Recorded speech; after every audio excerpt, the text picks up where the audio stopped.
Salut et bienvenue dans l'égalité de vive voix. Ici, on ose poser des questions, bousculer les idées et mettre en lumière des voix qui inspirent. Aujourd'hui, on s'attaque à un sujet crucial, l'égalité.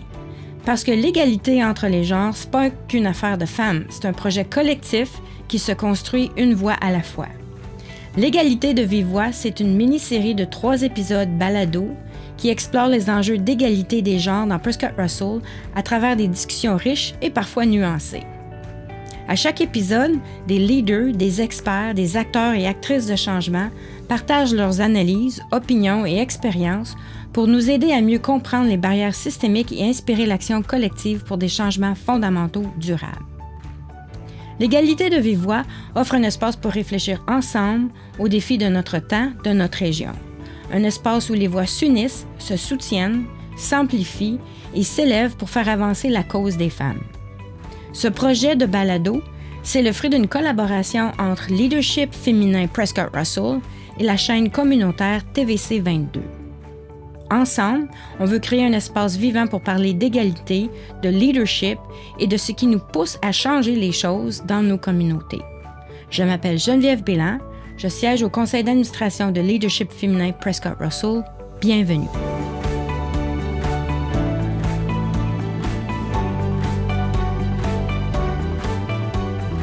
Nous sommes à notre premier épisode de 3. L'égalité se construit ensemble, une voix à la fois. En mettant en lumière le parcours d'alliés, ce balado montre que le changement, c'est pas juste la théorie. Il se manifeste dans les mots, les choix, les gestes au quotidien. Et surtout, il rappelle qu'être allié, c'est un processus vivant et en évolution. La discussion d'aujourd'hui explore l'idée que l'égalité entre les femmes et les hommes ne se construit pas seule, ni dans les marges, ni uniquement par celles qui la vivent ou la revendiquent, mais c'est dans l'engagement collectif et solidaire. L'émission donne la parole à ceux qu'on entend trop peu dans les luttes féminines, les alliés, notamment les hommes qui s'engagent sincèrement à soutenir la condition féminine. Comment les hommes peuvent-ils s'impliquer de façon consciente et constructive? Comment peuvent-ils être des partenaires de changement plutôt que de simples observateurs? Pour en parler, je reçois aujourd'hui Trevor Stewart, conseiller municipal au sein de la cité Clarence-Rockland depuis 2022 et consultant en affaires publiques pour la firme Compass Rose. Trevor est un allié engagé qui a accepté de partager son parcours, ses réflexions, ses expériences, peut-être un petit peu ses remises en question.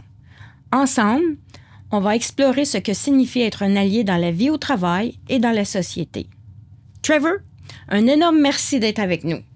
Avant de se lancer dans le vif du sujet, ça me tente de te demander. Quand tu entends qu'on te décrit ou qu'on parle d'alliés, ça te fait quoi? Ben, Geneviève, un gros merci de m'avoir invité justement aujourd'hui. Pour moi, être allié, c'est en première chose, c'est d'écouter aux femmes, puis d'être capable et d'être prêt de s'admettre qu'on doit changer, puis qu'on va jamais être parfait. Surtout en tant qu'homme, c'est parfois difficile d'avoir une remise en question de certaines actions, de la façon de faire les choses, mais je pense que c'est non seulement c'est notre responsabilité, mais c'est absolument notre devoir de le faire parce que les choses doivent changer. La façon dont on le fait à l'instant ne peut pas continuer. Quand on regarde au montant au rate, excuse-moi, mais utiliser un peu l'anglicisme, de violence, de violence faite aux femmes, quand on regarde juste même des choses qu'on y penserait pas, des avancements technologiques, par exemple, en matière de santé des femmes, comparativement à celle des hommes. C'est énorme la différence en matière de financement, en matière de nouvelles découvertes. Il y en a tellement plus qui sont dédiées justement aux hommes que celles aux femmes. Des choses comme ça, c'est sûr que ça doit changer. Mais je pense que ça commence aussi par les alliés, des petites choses que les hommes peuvent faire. Je pense qu'on commence à avoir un changement général, mais c'est sûr qu'il y a beaucoup qui reste à faire. Mais merci. Absolument, il y a beaucoup à faire. Puis je me demande si des fois, il y a eu soit un élément déclencheur où je t'écoute parler, puis c'est quelque chose, non, que tu fais juste, t'as grandi là-dedans, puis c'est quelque chose que ça fait partie de tes valeurs. Tu sais, on se demande toujours, y a-tu quelque chose qui a déclenché? Ou bien non, c'est comme, non, ça fait partie de... parce qu'on touche peut-être à la question soit générationnelle ou peut-être juste simplement de qui tu es comme personne. Oui, non, pour moi, c'est sûr qu'il y a eu un élément déclencheur. Je me suis toujours... je pense qu'il y a assez d'hommes qui se voient comme des alliés aux femmes, mais j'ai vraiment seulement compris cette définition-là.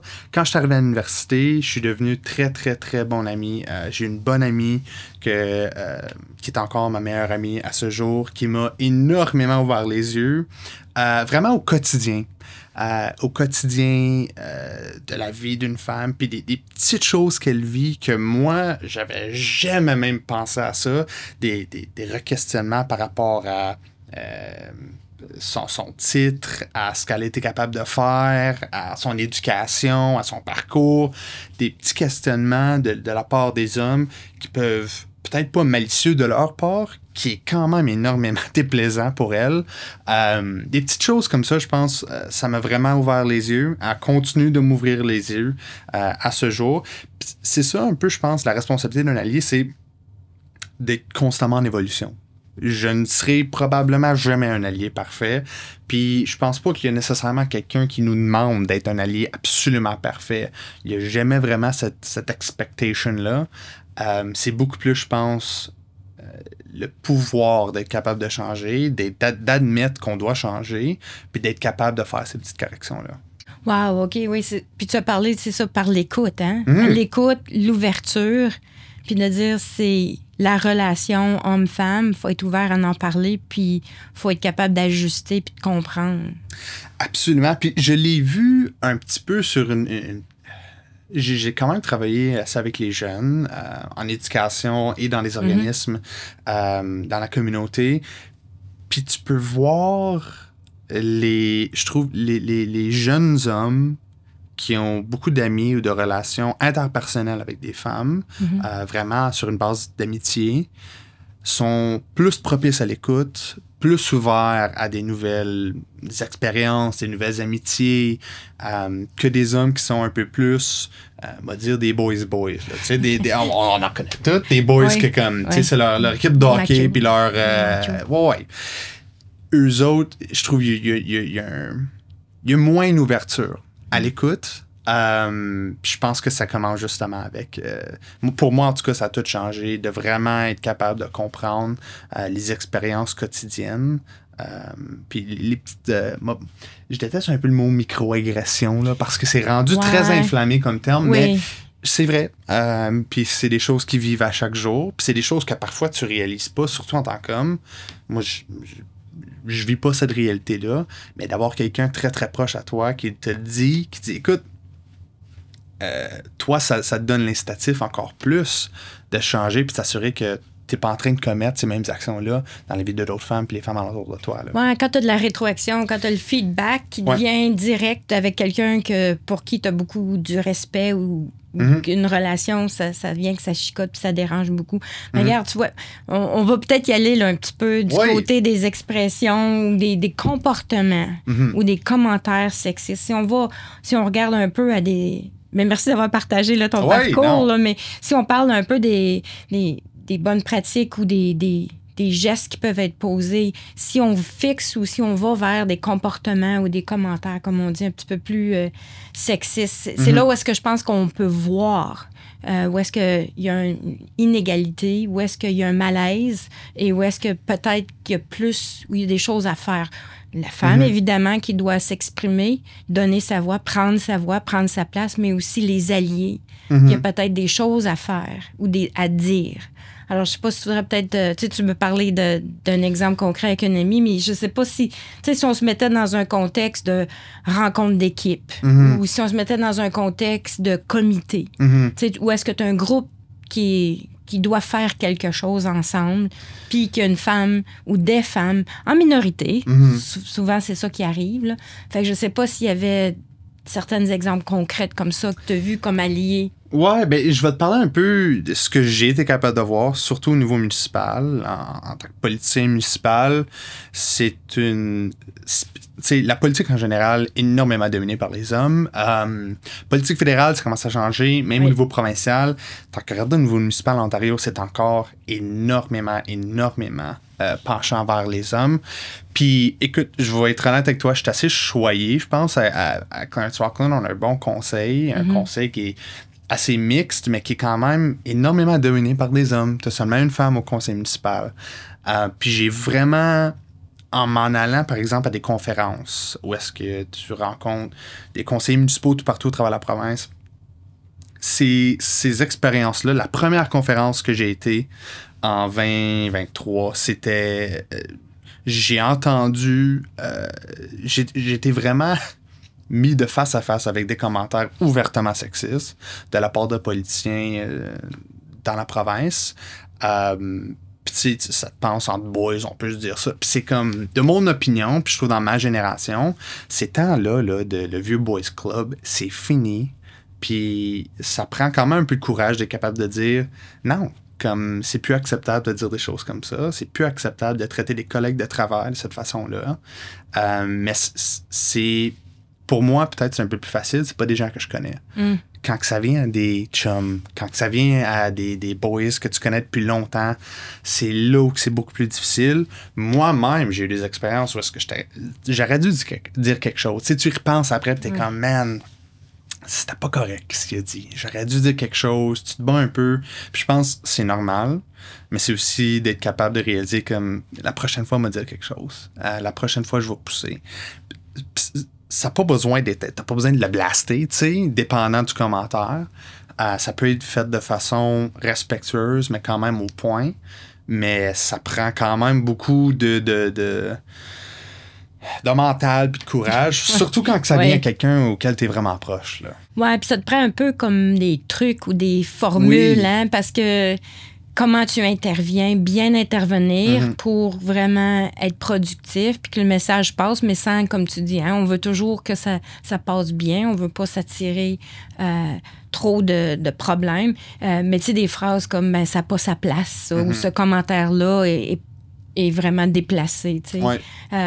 Je pense que c'est ça, hein, c'est toujours... Les femmes peuvent le dire, mais quand ça vient, quand on parle de rôle d'allié, quand c'est un homme qui vient le dire, qui vient appuyer la femme dans ce qu'elle est, je pense que ça porte aussi pas mal plus loin dans la réaction des gens ou l'impact que ça peut avoir. Oui, il y a un certain pouvoir qui vient avec ça.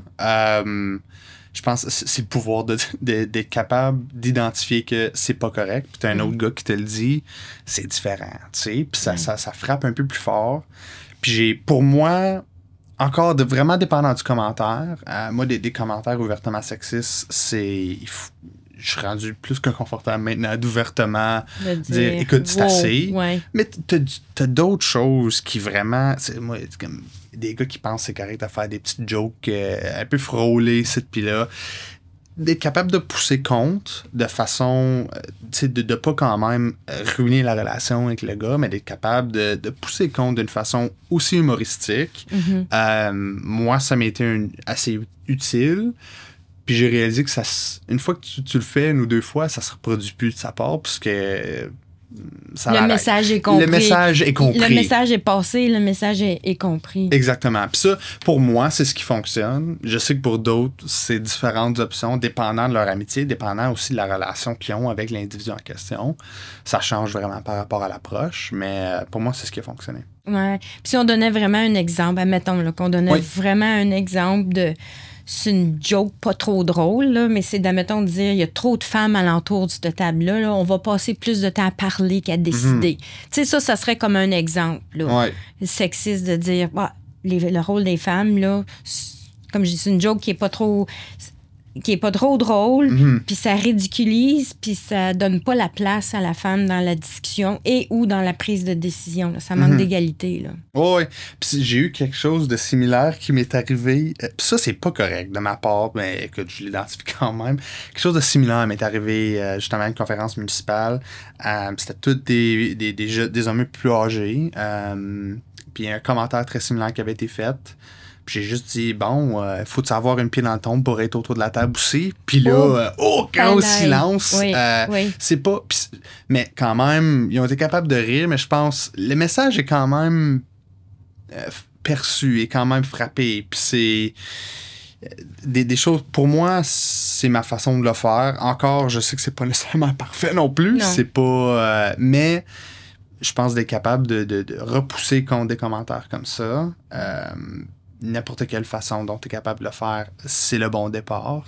Puis comme j'ai dit, de toujours être capable d'être ouvert à l'écoute pour changer justement cette approche-là. Oui, puis tu as parlé, c'est en évolution. Fait qu'on est tous des êtres humains. Oui. On est tous en apprentissage, puis c'est ça, il faut toujours calibrer. Oui. Puis apprendre, puis de se sentir quand même assez à l'aise. Puis là, ça l'ouvre aussi tout le débat ou la création de milieux de travail ou milieux d'échange qui sont sécuritaires pour être capable d'avoir ces échanges-là puis de se comprendre. Oui. Ça aussi, c'est quelque chose de quand même assez très important.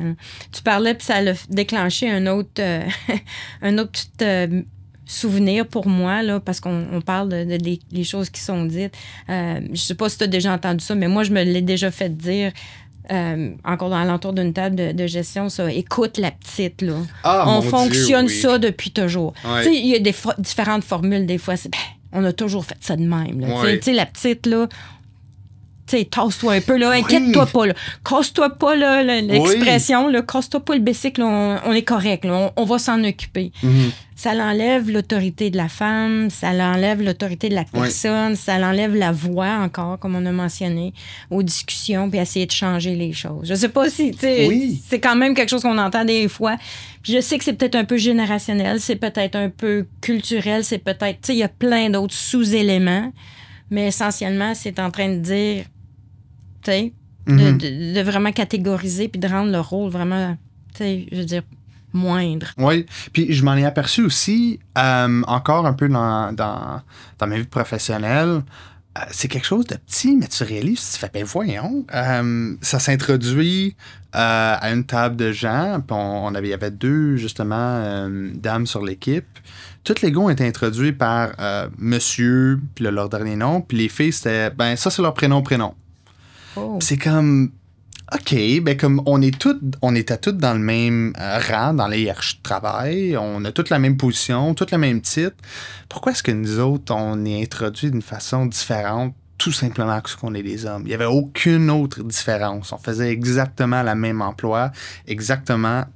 Mais là, on change le caractère, on change le titre. Puis là, des choses... Je me rappelle, c'était très début dans ma carrière, puis j'étais...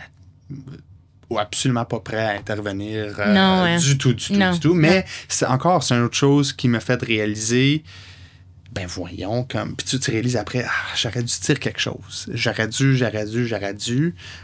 Mais des choses comme ça peut sembler un peu banal, mais ça doit être corrigé. Parce que ça renforce justement le fait que, tout simplement, parce qu'elle est une femme, son titre, il vaut pas tant que ça. Elle n'a pas le respect que son titre lui doit. Puis ça peut, comme j'ai dit, ça peut sembler petit, mais ça doit absolument changer. J'imagine quand tu commences à voir ça, tu ne peux plus ne pas voir ça. Oui, C'est comme, ça devient de plus en plus évident pour toi dans ces choses comme ça. Il y a un autre concept aussi que tu parles de, tu sais, c'est nuancé ou moins visible. Moi aussi, je l'ai observé. Mais ça, c'est toute la question de l'appropriation des idées. Alors, c'est comme une idée qui est ignorée quand c'est la femme qui l'a dit, mais est reconnue quand c'est l'homme qui le répète. Ouais. Tu sais, ça, c'est un peu problématique parce que la reconnaissance de l'idée ou la contribution, ça va à l'homme et non à la femme. Alors là, on manque de visibilité. Fait que je sais pas, je sais que des fois que ça arrive, que ce soit genré ou pas, là, ça arrive qu'il y en a qui prennent les idées des autres, mais souvent, tu sais, la femme va dire quelque chose, puis après ça, l'homme va dire soit plus fort ou d'une autre façon, puis il va s'approprier de cette idée-là. Ouais. Ben, ça vient, pour moi, ça vient encore avec le respect auquel le titre emporte. Le titre ou le rôle. Le titre ou le rôle, absolument. Puis peu importe qui est dans ce titre-là ou dans ce rôle-là, doit avoir le respect qui vient avec. Que ce soit un homme, que ce soit une femme. Mais c'est pas toujours le cas. Comme tu as dit, j'ai déjà été dans des sessions de travail où est-ce que là, tu sais, elle dit quelque chose... Une super bonne idée, puis là, justement, reformulé 3,2 secondes plus tard, c'est le monsieur qui le dit, puis là, super, on le remporte. Je l'ai déjà vécu. des situations comme ça aussi, c'est dur à naviguer. À dire, tu peux pas nécessairement arrêter toute la rencontre et dire, ben là, c'est assez, comme, puis tout, de façon honnête, c'est très difficile à faire ça. C'est plutôt de rapprocher l'individu après puis dire, écoute, t'aurais pas dû faire ça, comme, de façon un peu plus privée. Puis encore, quelque chose de similaire m'avait arrivé. Puis je me rappelle, j'avais parlé à l'individu en question. On était, encore une fois, dans le même titre, ce qui veut dire que c'est beaucoup plus facile pour moi d'être capable d'avoir cette conversation avec cet individu-là. Mais ça va assez bien passer. C'est pas quelque chose que lui avait réalisé. Il n'avait pas essayé d'être malicieux, mais l'effet reste le même. Donc, comme j'ai dit, avoir cette conversation-là, énorme dans le but, puis là, lui, il va être capable de se dire, bon, ben, peut-être je vais pas être capable, peut-être je devrais pas le faire la prochaine fois, peut-être je vais penser avant de juste... Oui, mais ça, merci, parce que ça, c'est des bonnes pratiques. Ça, tu peux avoir une conversation un peu à l'écart, fait qu'il y a pas... Personne n'est humilié, personne se sent mal, ou tu peux vraiment adresser la question. Tu peux le faire, comme tu as dit, en le disant pendant la rencontre ou au moment précis. Mais ce que je comprends aussi, c'est que ça, tu as parlé tantôt de l'évolution. Les alliés doivent prendre leur rôle puis doivent se sentir à l'aise aussi. Il y a du travail à faire là-dessus. Puis tu parles de ton cheminement, que c'est pas... Des fois, tu sais... T'aurais aimé dans le passé, puis là, tu le fais à partir de maintenant, puis c'est ça qui compte. Là. Puis il y a aussi qu'on parlait de donner des phrases clés pour s'aider. Tu sais, des fois, quand tu as une couple de phrases clés, tu dis, OK, je vais savoir comment peut-être intervenir quand ça se passe. Tu sais. On a dit tantôt, ce genre de remarques, ça n'a pas sa place ici, où la femme peut dire, merci, je préfère contribuer au débat. Tu sais, tu peux dire des choses, puis en tant qu'allié aussi, tu peux arriver et dire, j'aimerais entendre l'idée qui a été soulevée par... Madame, mais j'aimerais en entendre plus. Il y a peut-être des façons de bien rouler dans la conversation, de bien aller dans la conversation, puis redonner la voix ou s'assurer, je ne devrais pas dire redonner, mais que la voix de la femme soit bien entendue. Absolument. Puis à ces leaders-là, à ces gestionnaires-là, hommes, de s'assurer que la femme dans la salle a son tour à parler. Puis trop souvent, il y a des femmes absolument qui sont des génies, qui ne parlent pas, qui ne s'assument pas faute à eux, mais je pense faute à souvent l'environnement auquel ils sont forcés à travailler. Je l'ai vu, moi, à quelques reprises, essayer de convaincre une femme à se présenter à une élection, c'est l'enfer. Tu dois lui demander, je pense, il y avait une étude qui avait été faite qui disait tu dois demander à une femme 6 à 8 fois plus qu'un homme avant qu'il, justement, prenne la décision de se présenter pour un poste électoral. Moi, je l'ai fait en essayant de faire du recrutement pour des élections municipales, pour des candidatures provinciales et fédérales. C'est énormément, énormément difficile.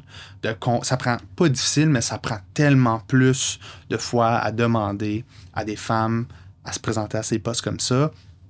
Encore une fois, c'est une autre discussion, je pense qu'on doit avoir par rapport à la politique et la façon dont ça traite les femmes. Dans le contexte. Le contexte, puis aussi de l'appréciation de leur contribution qui est peut-être différente, ou leur approche des femmes est peut-être un peu différente, mais tout aussi valable. Puis comme tu dis, les femmes qui veulent avoir leur voix, prendre leur voix, mais ils crient pas nécessairement. C'est pas eux autres qui parlent le plus fort à l'entour d'une table. Puis c'est pas les autres nécessairement qui s'imposent autant que... Fait que la politique est appelée à changer. Les milieux politiques sont appelés à changer pour laisser la place aux femmes. Et les femmes aussi, ils doivent faire leur cheminement, comme tu dis. Fait que ça doit être ça. Les conversations qu'on doit avoir aussi avec les femmes pour leur dire, les appuyer, les soutenir, puis leur expliquer comment on peut les soutenir quand ils se présentent. Right? Absolument, absolument. Puis c'est d'être capable de bâtir ce pont-là à la pensée de se présenter à une élection et de actuellement et concrètement le faire. Je pense que les alliés en tant qu'hommes, surtout dans le niveau politique, c'est un espace très propice pour nous autres de le faire, justement pour continuer à bâtir ce lien-là avec les femmes, pour dire, écoute, trop souvent, le système politique a été mis en faveur pour les hommes. C'est le temps qu'on prenne justement de ces ressources-là puis qu'on aide à équilibrer le système électoral. Parce qu'à l'instant, c'est pas le cas du tout. Puis spécifiquement dans le contexte municipal, c'est pas le cas du tout. Wow, puis ça serait tellement... Mais c'est tellement... Je t'écoute parler, là, puis c'est tellement des belles occasions, justement, pour dire...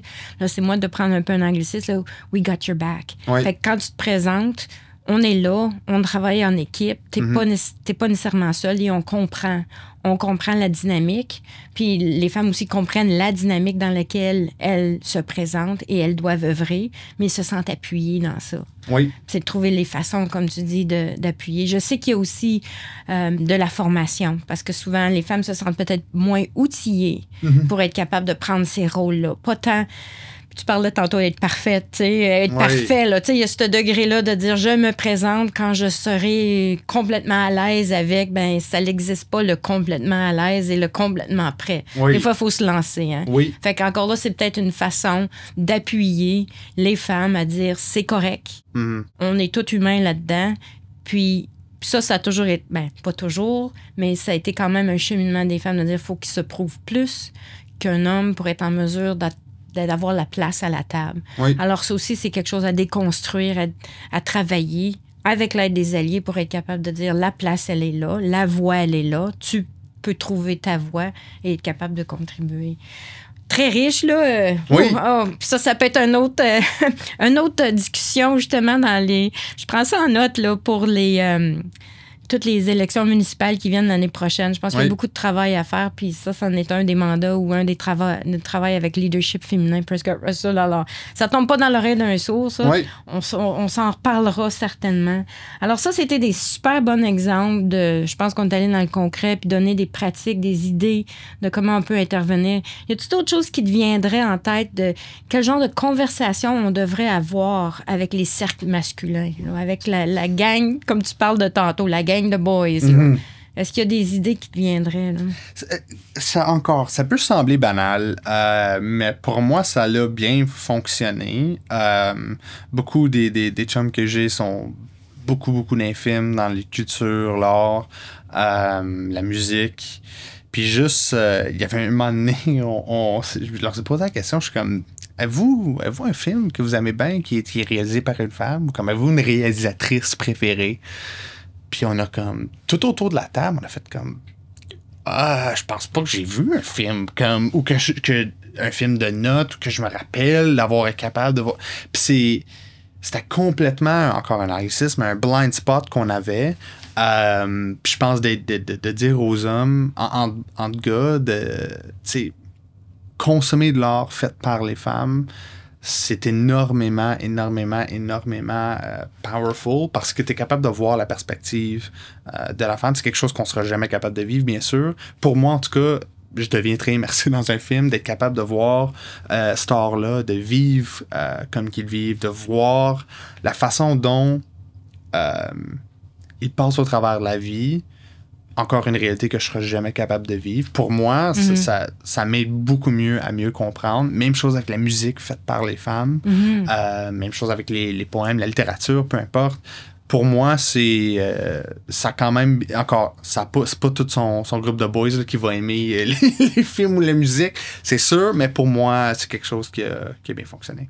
Wow, c'est une super bonne idée, c'est ça. C'est d'aller avec les intérêts. Oui. Combiné avec une perspective, comme tu dis, faite par les femmes pour les femmes, avec une histoire de femmes, jackpot là, puis d'être capable de dire, on va, en plus d'être diverti, tu vas apprendre. Oui. Puis ça va aller par les émotions. Puis si le film est bien fait aussi, et la musique, ça va aller avec l'intellectuel. Ça va venir te chercher à tous les points de vue. Puis s'il y a un message en bout de ligne, qui est tout ça, c'était fait à la douce parce que tu étais complètement réceptif, parce que c'était dans tes cordes, dans tes intérêts. Super, ça, comme idée de dire, mettre au défi un peu les amis, dire, hey, tu sais, il y a peut-être des films qui seraient, ou comme tu dis, avec certaines musiques.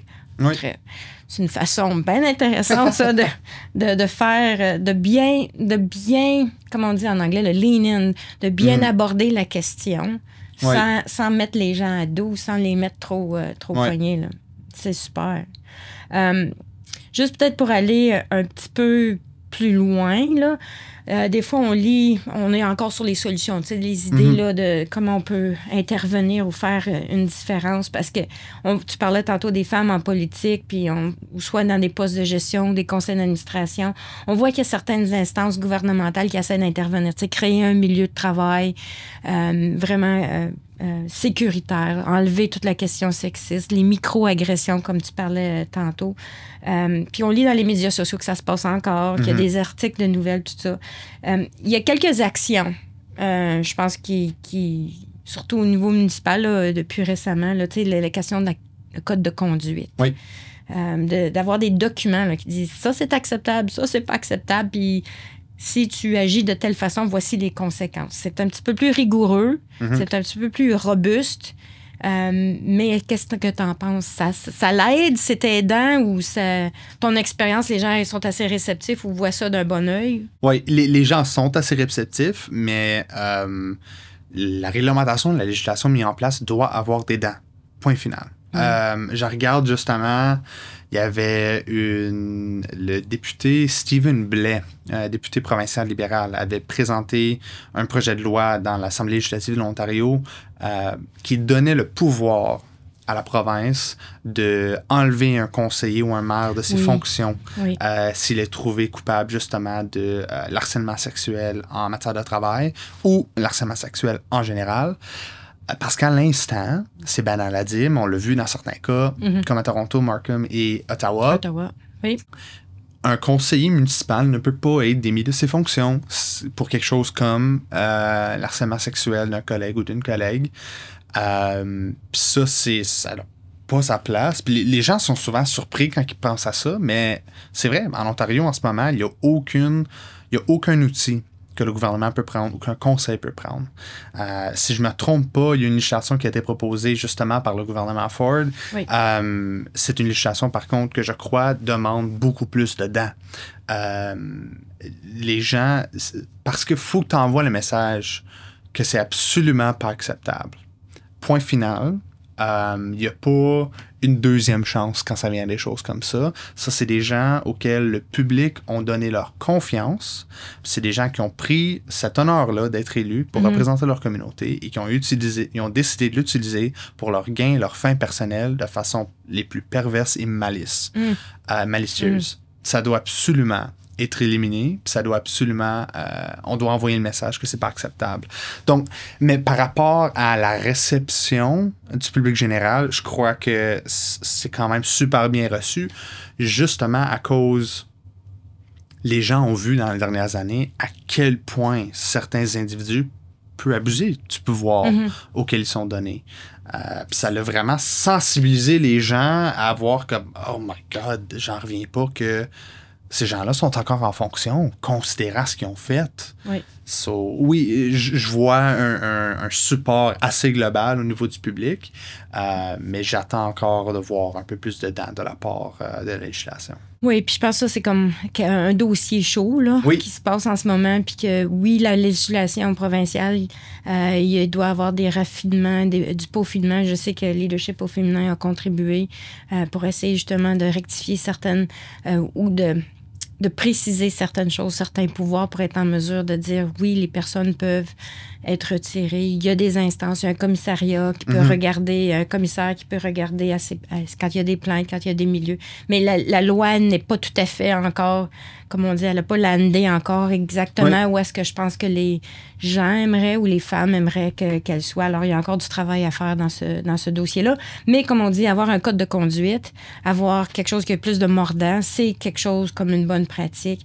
On a parlé tantôt de former des membres d'équipe, des collègues, avoir les conversations, soit un conseil municipal ou dans des équipes de travail pour dire, OK, voir, encore là, quand on devient conscient de nos comportements, quand dans un milieu ou dans un contexte de formation, d'apprentissage, c'est peut-être un petit peu moins épeurant, puis on est capable de mieux comprendre, mais il y a peut-être la formation à donner. Tu parlais tantôt aussi de donner s'assurer que quand il y a une conversation, que tout le monde ait une voix ou leur input. Mais ça, c'est l'inclusion. On parle surtout, évidemment, ce soir avec les femmes, là, mais essentiellement, c'est de s'assurer que les membres alentour d'une table, sous-représentés, ils ont la parole. Oui. Alors, ça aussi, c'est garder un milieu inclusif. Puis tu parlais des sanctions tantôt, d'avoir un peu plus de mordant. Alors, ça, c'est des interventions ou des choses qui seraient bien à faire ou à poursuivre, si je comprends bien. Puis comme tu vois que ça ferait une belle différence. Puis je peux juste dire que c'est quelque chose, parler à vos jeunes, parler à vos jeunes hommes, parler à ton jeune frère, parle à ton fils. Il y a un changement au sein de la jeunesse masculine. C'est un régressement. Depuis les dernières années, des choses comme l'environnement politique n'aide pas. Des choses comme TikTok n'aident pas. On a vu la montée de ces figures-là très populaires qui sont masculinistes, qui sont ultra bro, qui sont essentiellement vénérés par une assez grosse proportion de jeunes hommes. Puis je pense, une bonne façon d'essayer de déarmer cette situation-là, c'est juste ayez des conversations avec vos frères, vos petits cousins, vos fils. Soyez capables de les sensibiliser justement. Alors, faites par et pour les femmes à la situation que les femmes vivent. Puis juste, des fois, faire encore une expression anglaise, un petit gut check avec les jeunes hommes auxquels vous êtes proches, parce que il y a un changement. Souvent, c'est un changement silencieux. Puis moi-même, je l'ai vu avec des amis, des membres de la famille, qui me disent, écoute, j'en revenais pas ce que mon jeune consommait d'une base régulière sur les médias sociaux. C'est dur des fois à spotter. J'encourage vraiment les gens à le faire. Puis, encore, c'est pas des conversations qui sont très faciles à avoir, mais je pense qu'elles sont absolument nécessaires. Je trouve ça super important que tu l'aies amené, Trevor, toute la question de masculinité. Je m'enfarge dans ce mot-là. Oui. Masculinité. Oui. Définitivement, justement, les modèles, les rôles modèles qui sont en train de changer. Puis comme tu dis, c'est pas nécessairement dans le sens que on s'attend ou qu'on voudrait à l'influence des médias sociaux, mais de voir encore, là, on parle de la place des femmes. Le rôle d'allié s'inscrit également dans un rôle confortable pour les hommes. Dans les hommes avec des bons exemples, qui grandissent avec les concepts, avec les valeurs qui aident à faire la place à tout le monde. Puis si les jeunes garçons ne se voient pas, ne se voient pas eux-mêmes faire une différence, jouer un rôle, ça devient encore plus problématique. Alors, ton idée d'apporter ces conversations-là, c'est un peu à la question de tantôt, ça, c'est un autre genre de conversation à avoir. Oui. Alors, pour être allié, c'est un peu ça aussi de dire, c'est d'en parler dans ton cercle en tant qu'homme, donner les rôles, les modèles à la prochaine génération, parce que c'est eux autres qui vont nous influencer également, qui vont porter la communauté plus tard. Là. Absolument. Ouais. Merci. Alors, je pense qu'on a fait le tour des questions ou des sujets. Je ne sais pas s'il y avait d'autres choses que tu voulais ajouter. Je pense que c'était vraiment une conversation assez productive. Moi, ça m'a... toutes ces conversations-là, j'aime bien les avoir parce que moi, ça me met toujours en position de questionnement de comme, je suis un bon allié, vraiment? Puis de se poser... Mais encore, je pense que c'est le devoir d'un allié d'être capable de se poser ces questions-là. Puis, comme j'ai dit, moi, je ne vais jamais être parfait. Je pense pas qu'il y a un autre homme qui va être parfait. Il n'y a personne de parfait dans la vie, là, on va être bien honnête. C'est pas ça l'attente. L'attente, c'est vraiment d'être capable d'avoir le courage, d'être assez confortable en soi-même pour prendre cette décision-là, pour prendre cette action-là, pour essayer de réduire ce stigma-là qui est présent. Je pense que c'est énorme. Puis je trouve ça tellement le fun de pouvoir justement parler, discuter avec un allié, puis de comprendre, puis de mettre ça vraiment plus visible. Merci, c'est super le fun. Alors, merci d'avoir été des nôtres pour la conversation. On a tout un rôle à jouer aussi. Tu as parlé beaucoup de ton rôle on parlait de déconstruire des stéréotypes, d'amplifier les voix, d'ouvrir des espaces, faire créer des ouvertures pour que tout le monde puisse prendre leur place. Alors, merci infiniment pour ton partage, Trevor, surtout ta sincérité et ton engagement. Là. C'est grâce à des expériences ou des discussions comme ça qu'on va changer les choses. Là. Alors, si vous nous avez écoutés et avez été interpellés, n'hésitez pas à faire circuler cet épisode. Laissez-nous un message, un commentaire, une réflexion auprès de l.égalitédevivvoix.pr@gmail.com. Excusez, c'est assez long. Et puis, je vous invite aussi à écouter les 2 autres épisodes qui s'en viennent. Un épisode va être « Bye bye, vieux réflexe ». Hello Nouvelle Perspective. Alors là, ça va être un exposé sur le concept de modèles mentaux. On en a parlé un petit peu tantôt. Là, je veux dire, ça s'entrecoupe ces sujets-là. Là. L'autre épisode, c'est « Disons-nous les vraies affaires », toute la question de la charge mentale chez les femmes.